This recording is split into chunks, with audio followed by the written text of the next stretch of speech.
So eto mga boss, nakita ko doon sa vlog ni ano pangalan nito? Sa vlog ni Boss Mike Abe, mga kababayan, ito sabi niya dito, saan ba 'yan? Sabi niya, "Mga kababayan, kilala niyo po 'yan?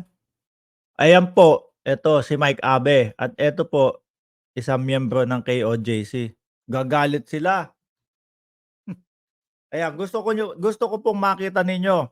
Ayan po si Mike Abe at ito po miyembro ng KOJC. No, gagalit po sila kasi mga kababayan, bakit may 10 milyon na patong sa ulo? Aba po, nagsusumpa na pala sila ng tao ngayon. Lahat daw po mga kababayan ng umaalipusta o lumalait at kung ano-ano pa kay Kibuloy, magkakaroon ng karamdaman at sakit. Kinabahan naman po ako dun mga bossing. Ganyan na ba kayo sa Kojik ninyo? Isusumpa niyo yung tao?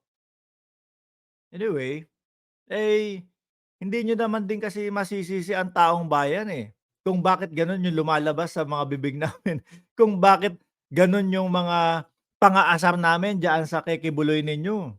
Sabi nga dun sa isang ano, sa isang post mga kababayan, nakailan 100+ points si Kibuloy sa ano, sa basketball.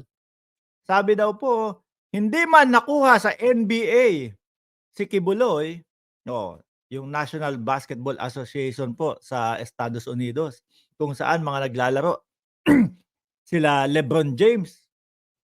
Ano, hindi man daw po nakuha sa NBA si Kibuloy, may pag-asa at malaki naman daw ang tyansa na makuha si Kibuloy ng NBI, mga kababayan. Paano pong hindi mabubwisit sa inyo ang taong bayan? Oh, yung mismong leader ninyo ayaw sumunod sa batas ng Pilipinas. Oh, gustong pinagpapaliwanag, ayaw lumabas. Ako po mga kababayan, bigla akong naisip, sabi ko, mapang-asar si Vice Ganda, Hindi hindi ko din type yung kung paano siya magtrabaho, kung paano yung the way na panlalait niya doon sa kanyang mga ano. Kaya lang, between Pastor Kibuloy versus Vice Ganda, mukhang na kay Vice Ganda po ang huling halakhak mga kababayan. Ano, sasabihin ng mga DDS, "Paano mo nasabi na si Pastor, hindi ang huling halakhak? Paano mo nasabi na olats na si Kibuloy?" Oh, nakikibuloy pa din ang huling halakhak. Kailan? Paano nangyari yun? Wanted tapos nakikibuloy ang huling halakhak? Kaya po, siguro hindi na po na nila makontrol ang mamamayang Pilipino. Kaya tatakutin na lang ng isusumpa kayo, isusumpa tayo. Siguro iniisip nilang yang mga yan 'no. Eto si Mark Ramos, numero 1 na bumabatikos kay Kibuloy. Ano kaya ang sinasabi nila sa'kin, anong sakit po kaya? Tayo po mga kababayan hindi po tayo natatakot diyan, 'no? Lahat naman po tayo ang patutunguhan po, doon, Lahat naman po tayo mga kababayan, mawawala tayo sa bundok ibabaw, Ano? Oh, nasaan yung ill-gotten wealth ng mga Marcos? Bakit mo dito hinahanap? Ba't hindi 'wag dito sa channel namin, wala dito 'yan. Oh, bakit dito mo hinahanap? Ang tanong namin, nasaan muna si Kibuloy? 'Di ba? 'Yun ang issue ngayon, Kapagka nahuli na si Kibuloy, saka niyo ilabas ulit yang ill-gotten wealth na 'yan. Dahil hindi pa nga tapos itong kay Kibuloy, unahin muna nating hanapin si Kibuloy,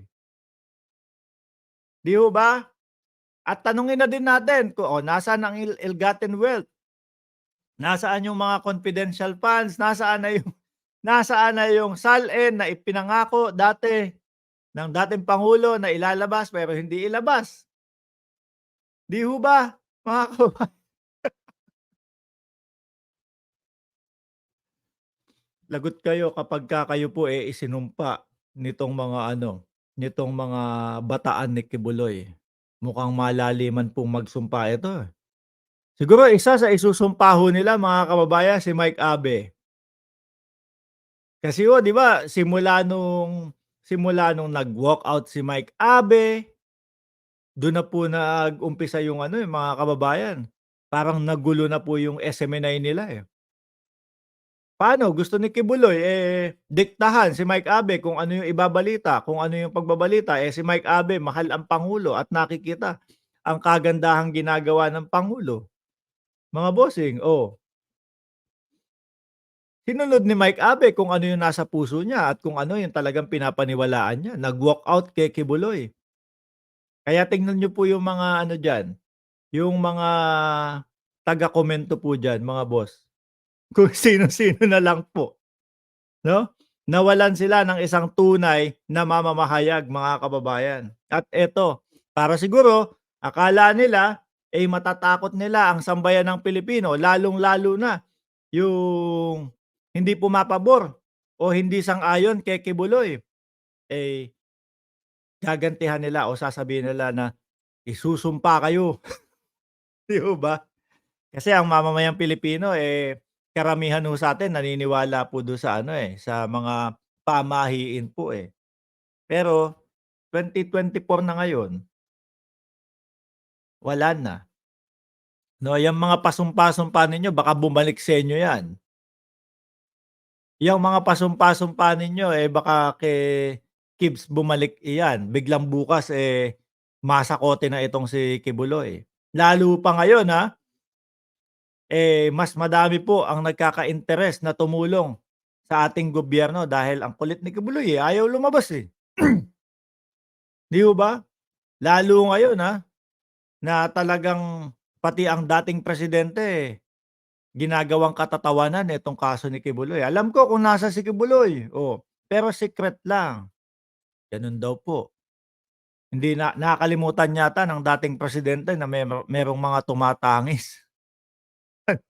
May mga tumatangis na kabataan na ang sinasabi di umano ay sila ay, pinagsamantalahan ng pastor ninyo.